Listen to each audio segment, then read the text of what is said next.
Shalom Jemaat Tuhan, kita bertemu kembali dalam KRT Online pada hari ini, hari Kamis, tanggal 1 April tahun 2021. Bagaimana kabarnya Bapak Ibu semua, saudara sekalian? Saya berharap Bapak Ibu semua dalam kondisi baik, tetap mempunyai semangat dan pengharapan di dalam Tuhan Yesus Kristus. Baiklah Jemaat Tuhan, mengawali ibadah pada hari ini dalam KRT Online, saya mengajak kita semua untuk masuk dalam altar Tuhan, masuk dalam hadirat Tuhan, menikmati bait Tuhan, menikmati firman Tuhan.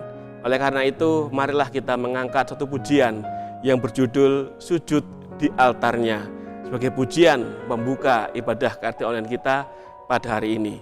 Sujud di altarnya.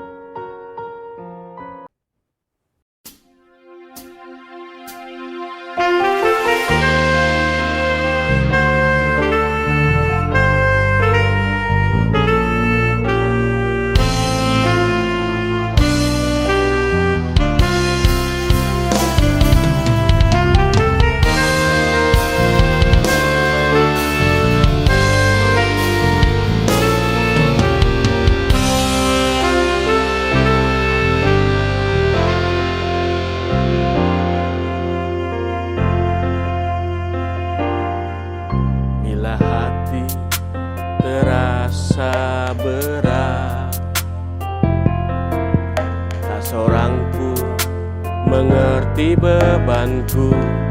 Ku tanya Yesus, apa yang harus ku buat?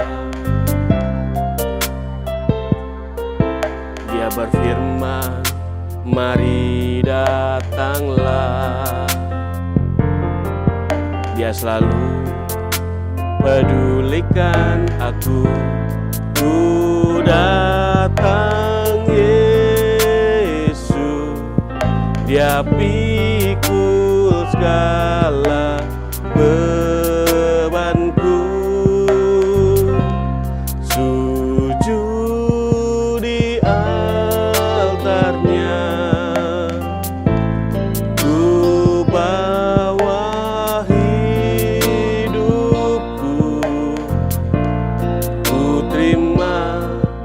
anugerahnya Dia ampuniku dan bebaskanku.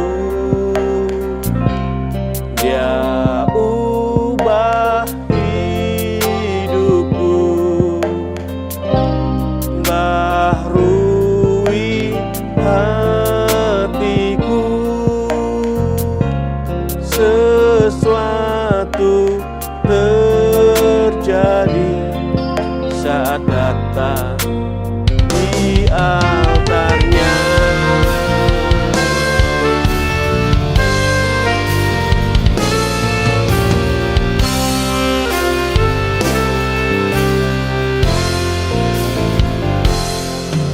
Bila hati terasa berat, tak seorang pun mengerti bebanku. Ku tanya Yesus, apa yang harus ku buat? Dia berfirman, mari datanglah. Dia selalu pedulikan aku. Ku datang Yesus, Dia pikul segala bebanku. Sujud di altarnya, ku bawa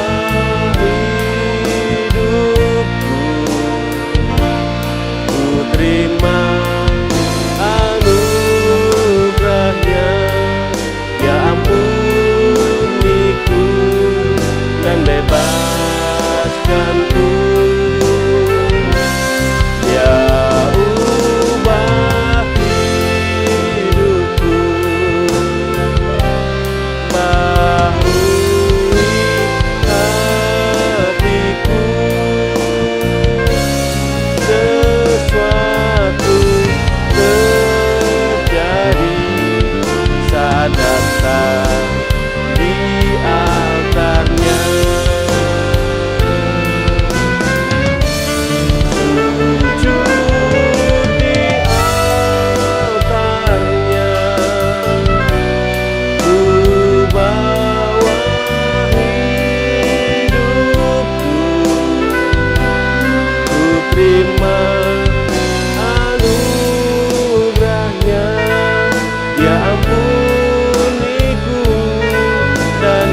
Jemaat Tuhan, memulai kita pada hari ini, marilah kita masuk dalam doa sebelum kita bersama-sama membaca dan merenungkan firman Tuhan untuk kita boleh mendapatkan kekuatan iman dalam KRT online pada sore hari ini. Marilah kita satu di dalam doa. Tuhan Yesus, terima kasih hari ini kami boleh kembali berkumpul secara online melalui KRT online pada hari ini. Dan terima kasih Tuhan untuk segala berkat kasih karunia yang kami rasakan sampai saat ini. Hari ini Tuhan, kami akan membuka hati dan pikiran kami untuk menerima kebenaran firman-Mu.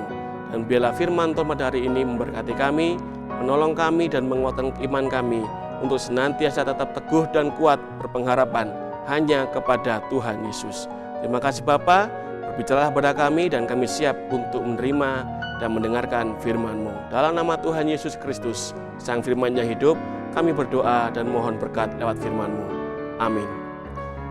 Jemaat Tuhan, pada hari ini bacaan kita terambil dari Yohanes pasal 10 ayat 28. Yohanes pasal 10 ayat 28. Hanya satu ayat saja yang akan kita bahas pada hari ini. Yohanes pasal 10 ayat 28. Saya akan membaca bagi kita semua. Yohanes 10 ayat 28, demikian bunyi firman Tuhan. Dan aku memberikan hidup yang kekal kepada mereka, dan mereka pasti tidak akan binasa sampai selama-lamanya. Dan seorang pun tidak akan merebut mereka dari tanganku. Yang berbahagia adalah kita semua yang membaca dan merenungkan firman Tuhan, serta memeliharanya dalam kehidupan kita hari lepas ke sehari. Hosiana.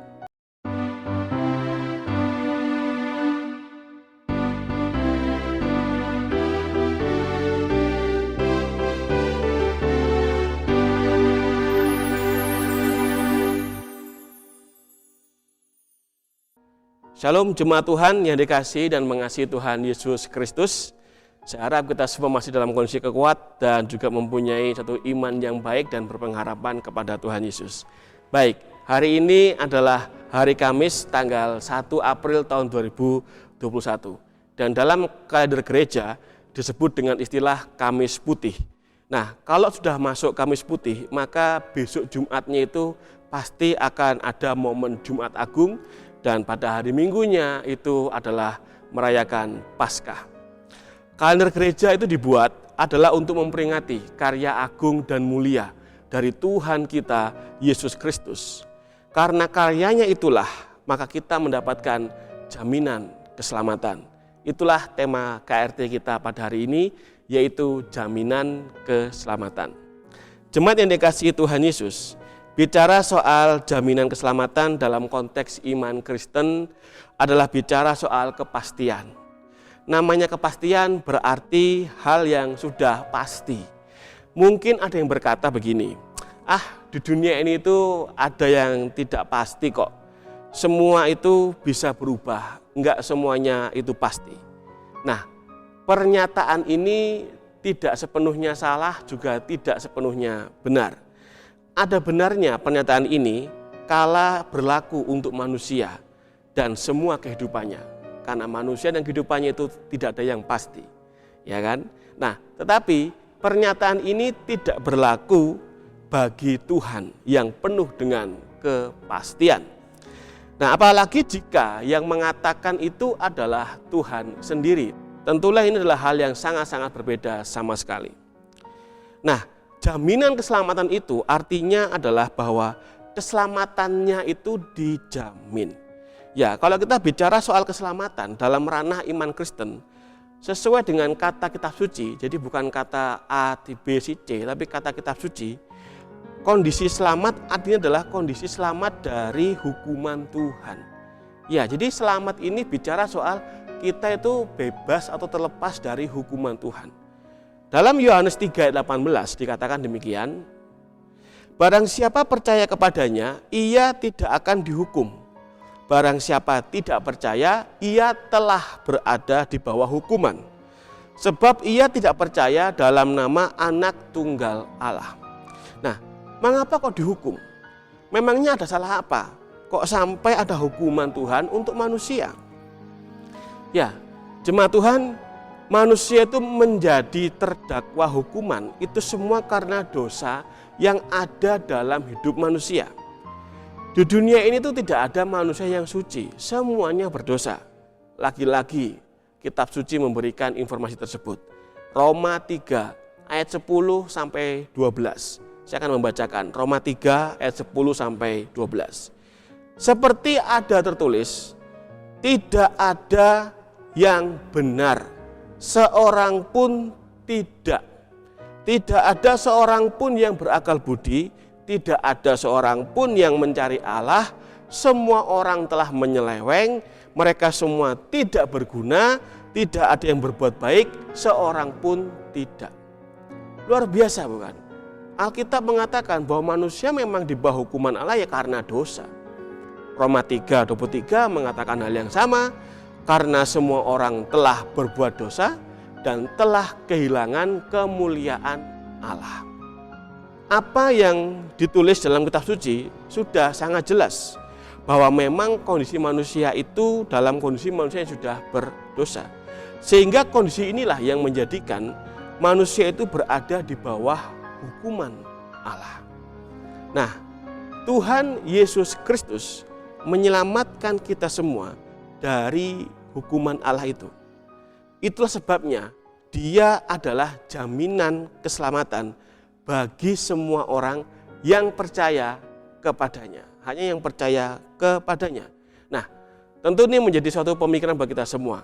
Apa buktinya bahwa Tuhan Yesus adalah jaminan keselamatan bagi orang yang percaya kepadanya? Saya akan memberikan dua bukti yang bersifat general atau umum dan semua orang tentu bisa menerima bukti ini. Bukti yang pertama adalah sumbernya dari perkataan Tuhan Yesus sendiri. Ya, hal yang penting untuk kita pahami bersama adalah bahwa jaminan keselamatan itu bukan datang dari perkataan orang lain atau kata siapa, si A, si B, bukan, tapi bersumber dari perkataan Tuhan Yesus sendiri. Ya, tadi kita baca ya, Yohanes 10 ayat 28. Itu dia mengatakan begini, Aku memberikan hidup yang kekal, dan seterusnya. Jadi itu perkataan Yesus sendiri, bukan perkataan orang lain. Memang perkataan ini dikutip oleh Rasul Yohanes. Jadi ini bukanlah suatu kata-kata Yohanes, bukan. Tetapi inilah perkataan Yesus yang dikutip oleh Rasul Yohanes mengenai jaminan keselamatan. Tuhan Yesus sendiri yang berkata bahwa aku memberikan hidup yang kekal dan pasti tidak akan binasa. Kalau tidak akan binasa berarti ya dalam keadaan selamat. Itu sudah jelas, ya kan? Sebab kondisi binasa adalah kondisi dalam hukuman dari Tuhan Allah. Dan luar biasanya di kalimat bagian terakhir itu mengatakan bahwa dan seorang pun tidak akan merebut mereka dari tanganku. Luar biasa. Yesus sendiri ngomong dan seorang pun tidak akan ada yang bisa merebut mereka dari tanganku. Kalau sudah di tangan Tuhan, maka tidak ada yang bisa merebut. Ini seperti kata kitab Wahyu, jika Tuhan yang membuka pintu, tidak ada seorang pun yang bisa menutup pintu. Jika Tuhan yang menutup pintu, maka tidak ada seorang pun yang bisa buka pintu itu. Karena tangan Tuhan itu tangan yang luar biasa. Jikalau tangan Tuhan memegang kita, maka tidak ada satupun yang dapat memisahkan kita dari Tuhan Yesus itu sendiri. Artinya apa? Umatnya akan ada dalam kondisi aman dan terjamin dalam tangan Tuhan. Nah, kalau Tuhan Yesus sudah bilang begini, kita mau apa? Apa masih ragu dengan jaminan keselamatan yang Tuhan Yesus berikan dan ucapkan kepada kita semua? Apakah kita bisa menemukan jaminan yang setegas ini di tempat lain selain Tuhan Yesus? Jika saudara dapat menemukan jaminan keselamatan yang lebih hebat dari yang Tuhan Yesus berikan, saya sarankan lebih baik pindah saja ke sana. Sebab jaminannya lebih hebat daripada jaminan yang diberikan Tuhan Yesus. Tetapi faktanya, apakah ada jaminan keselamatan di luar Yesus yang jauh lebih pasti? Saya pikir tidak ada. Karena semua hanya ada di dalam Yesus Kristus. Jadi, apa kita masih ragu akan apa yang dikatakan Yesus? Apa kita masih ragu akan keselamatan yang diberikan oleh Yesus? Seharusnya kita tidak ragu lagi, sebab Yesus telah menjamin keselamatan itu kepada kita, umatnya yang percaya kepadanya. Baik, bukti yang kedua adalah para saksi dari perkataan Tuhan Yesus. Ya, memang perkataan Yesus itu penting, tetapi yang kedua juga penting juga, yaitu saksi dari apa yang Yesus katakan. Kalau kita perhatikan semua yang Tuhan Yesus katakan dalam kitab suci, itu bukan ditulis sendiri oleh Tuhan Yesus, ya, melainkan oleh pihak yang lain. Namun pihak ini bukanlah pihak asing di luar Tuhan Yesus. Justru adalah pihak yang sangat dekat dengan Tuhan Yesus. Kalau kita semua baca dalam kitab suci yang namanya kitab Injil yang menuliskan tentang Tuhan Yesus, itu ada 4 kitab, ya kan? Ada kitab Matius, Markus, Lukas, dan Yohanes. Ini nama orang. 4 orang ini adalah saksi iman dari apa yang telah Yesus lakukan, katakan, dan kerjakan. Memang fakta sejarah menunjukkan bahwa penulisan kitab-kitab ini tidaklah berlangsung ketika zamannya Tuhan Yesus berjalan bersama dengan mereka atau para muridnya. Tetapi dituliskan beberapa tahun kemudian setelah momen kenaikan Tuhan Yesus ke sorga dan terbentuknya jemaat mula-mula. Tetapi memang tidak bisa disangkali, ya, bahwa mereka adalah saksi yang dekat dengan Tuhan Yesus. Mereka hidup bersama dengan Yesus. Mereka minum, makan bersama dengan Tuhan Yesus. Mereka tinggal bersama dengan Yesus, berjalan bersama dengan Yesus. Jadi, kesaksian mereka inilah yang menjadi salah satu alasan mengapa kita patut mempercayai perkataannya Tuhan Yesus. Ya. Salah satu ungkapan atau kesaksian muridnya yang menjadi dasar iman Kristen sampai saat ini adalah Thomas. Dalam Yohanes 20 ayat 28 dikatakan demikian. Thomas menjawab dia, "Ya Tuhanku dan Allahku." Ya, ini adalah salah satu pengakuan dari murid Tuhan Yesus ketika memegang secara langsung bagian tubuh Yesus setelah bangkit dari kematian. Dan ini menjadi dasar yang teguh atas iman Kristen bahwa Yesus adalah Tuhan dan Allah. Ada orang yang nggak terima dengan ayat ini. Oh, itu kan bukan pengakuan, itu orang kaget. Seperti kalau lihat orang berhidup, ya Tuhanku, ya Allahku. Jadi dia kaget.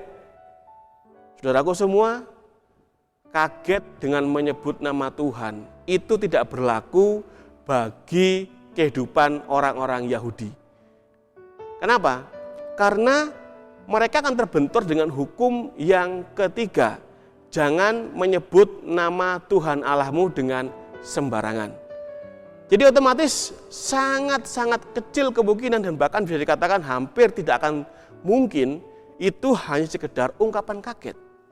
Itulah benar-benar ungkapannya dari Thomas.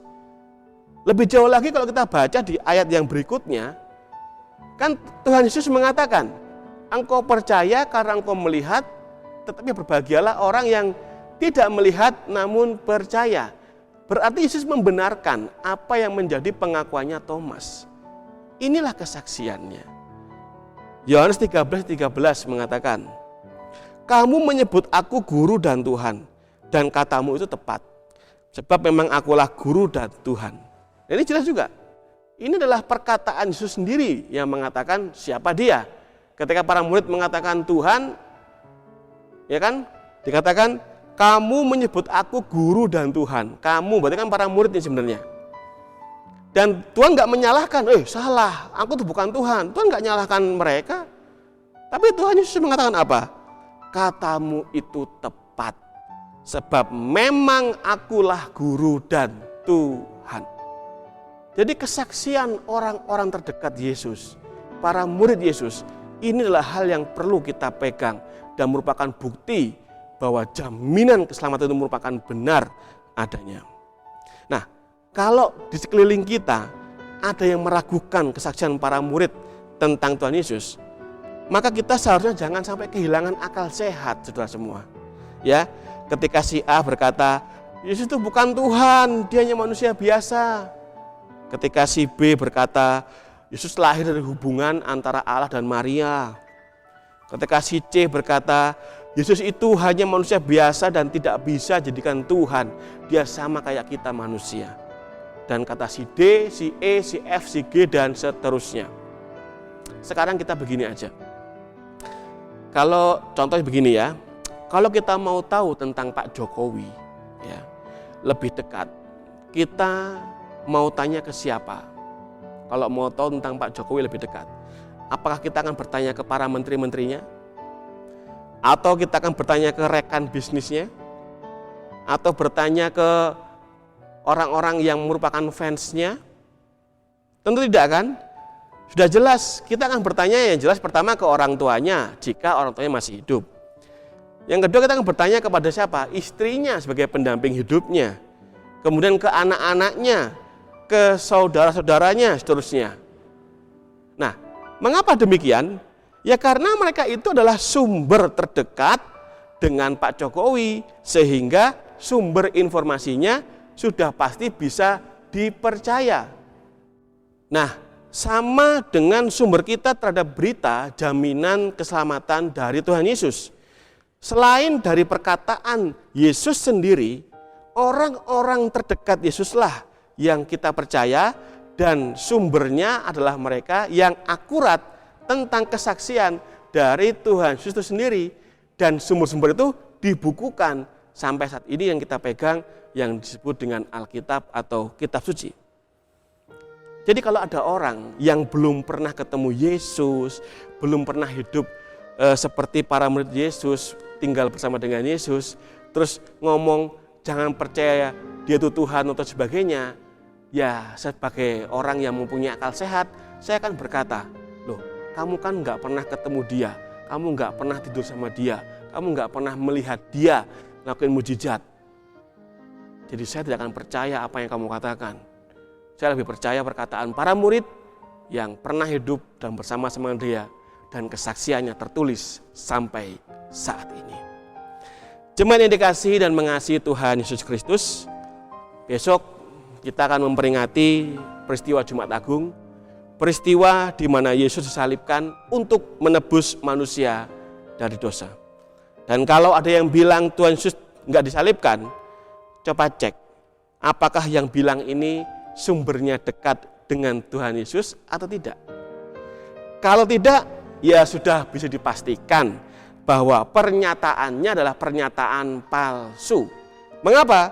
Karena Alkitab dengan sangat jelas menuliskan bahwa Yesus Kristus mati disalibkan, dan Alkitab juga menuliskan bahwa Yesus Kristus bangkit dari kematian, mengalahkan maut untuk memberikan jaminan keselamatan yang sudah disediakannya. Masih ragukah saudara dengan jaminan keselamatan dari Tuhan Yesus? Kitab Suci menjawab keraguan itu, dan kita sebagai umatnya saat ini diminta untuk tetap percaya dan menjaga iman kita sampai Maranatha, sampai Tuhan Yesus datang kembali yang kedua di dunia ini. Selamat menyambut Jumat Agung dan merayakan Paskah, karya agung dan mulia dari Tuhan kita, Yesus Kristus namanya. Amin.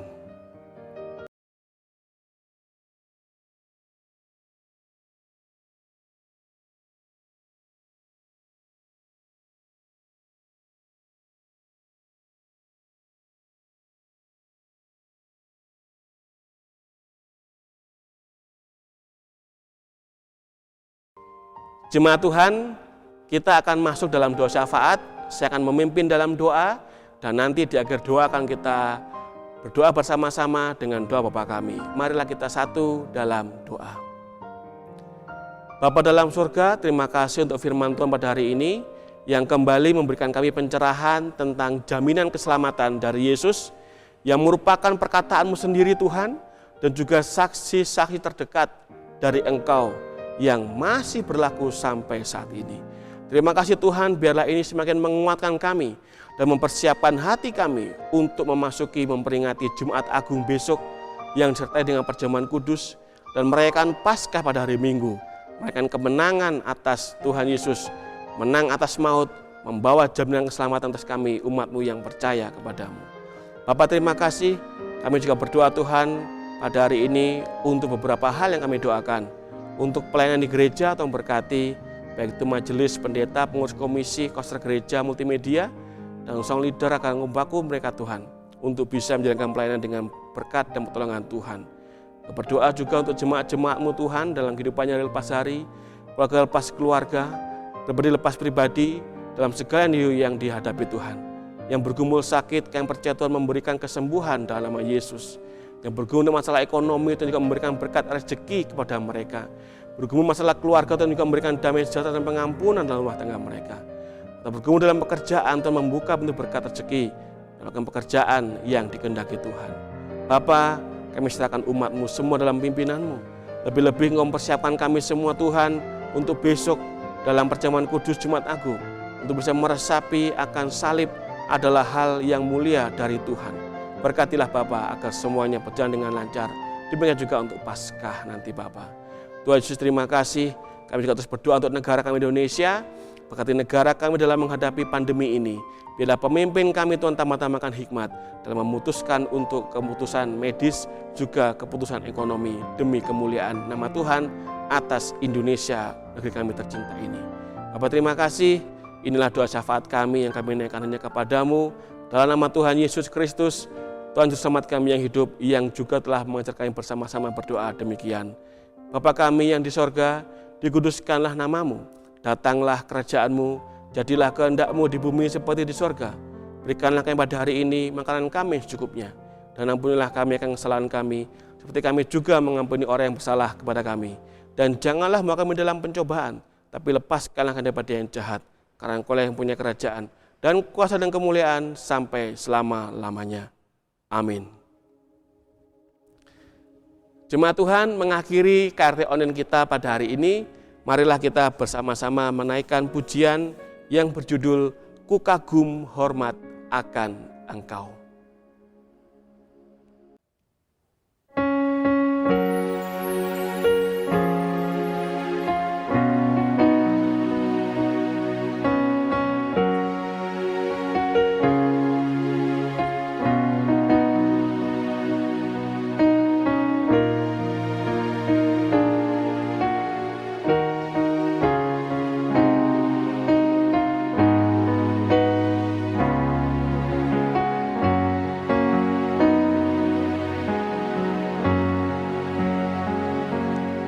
Sungguh indah tiada taranya, sungguh menakjubkan, sungguh ajaib untuk dimengerti, lebih dari semua yang ada. Hikmat-Mu tiada terselami, kasih-Mu dalam tak terduga. Kau sungguh indah tiada taranya, mulia dan berkuasa. Kagum hormat akan Engkau, ku kagum hormat akan Engkau. Kau Allah yang layak dipuji, ku kagum akan Engkau.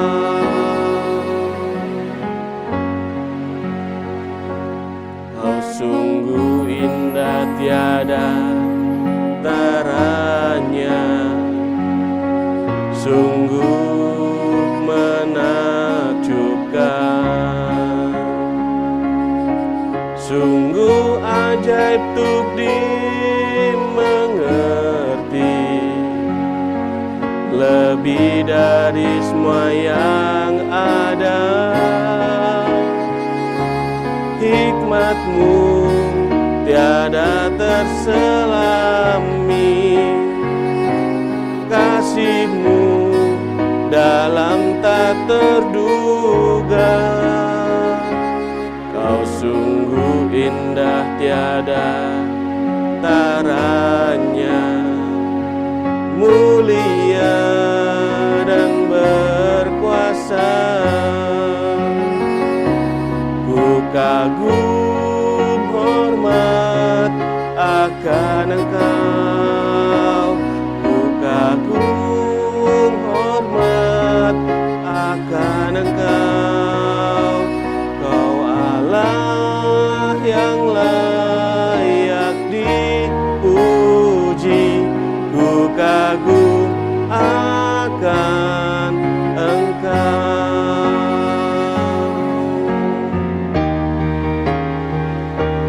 Ku kagum hormat akan Engkau, ku kagum hormat akan Engkau.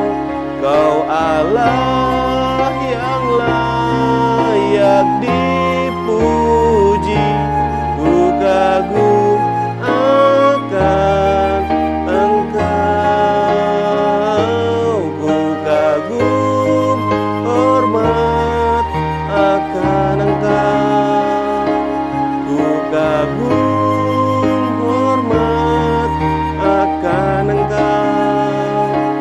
Kau Allah yang layak dipuji, ku kagum akan Engkau.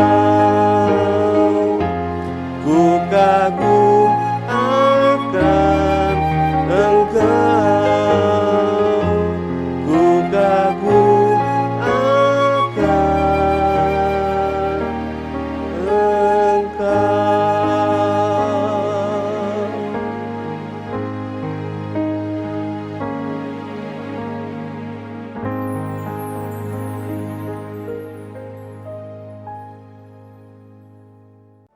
Jemaat Tuhan, supaya kita dimampukan untuk melakukan firman Tuhan yang telah diberitakan pada hari ini. Oleh karena itu, mari kita arahkan hati kita kepada Tuhan dan terimalah berkat Tuhan yang menolong kita untuk menjadi pelaku-pelaku firman. Arahkan hati Tuhan dan terimalah berkat Tuhan. Kiranya berkat dan perlindungan dari Allah Bapa di sorga, kasih karunia dalam Tuhan Yesus Kristus, damai sejahtera dalam persekutuan dengan Roh Kudus, turun atas kita semua dalam keluarga kita, hari ini kekal sampai selama-lamanya. Amin.